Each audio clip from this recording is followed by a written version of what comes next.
અમે લોકશાહીના ઢબે ચૂંટણીઓ લડવા માંગીએ છીએ અને ભાજપના લોકો ચૂંટણી વગર જીતીને શાસનમાં આવીને એમની 5 પેઢીનું કરવા માંગે છે, ત્યારે લોકશાહી બચાવવા માટે અમે લડીએ છીએ। ભાજપે જે પ્રકારે ઉમેદવારોને ડરાવી ધમકાવી ફોર્મ ખેંચવા માટે કિડનેપ અને હાઈજેક કર્યા એ લોકશાહીનું પતન છે। લોકશાહીની નીચલા સ્તરની રાજનીતિ છે।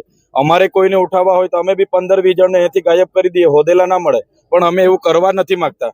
બાકી ભાજપ વાળાને અમારે ગાયબ કરવા હોય તો કરી દે, પણ અમે લોકશાહીમાં લોકોનો અધિકાર છીનવવા નથી માંગતા। એટલે જે પણ ભાજપે આ પ્રકારનું ગુજરાતમાં કર્યું છે એનો જવાબ ગુજરાતની જનતા આપશે।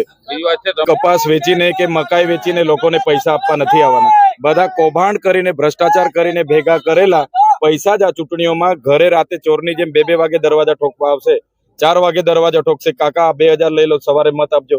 ત્યારે એ પૈસા એ જનતાના પૈસા છે, કોઈના ઘરની ખેતીના પૈસા નથી। એટલે અમે તો લોકોને કીધું છે આપે એટલે લઈ લેજો, પણ મત ઝાડુને આપજો। છોટાઉદેપુરમાં જિલ્લા પંચાયત આમ આદમી પાર્ટીની અમે બનાવવા માટેના પ્રયાસ કરીએ છીએ, આખી જિલ્લા પંચાયત અને નસવાડી તાલુકા પંચાયત સહિત કવાડ, પાવીજેતપુર, કદવાલ જેવી તાલુકા પંચાયતો પણ આમ આદમી પાર્ટીની બને છે।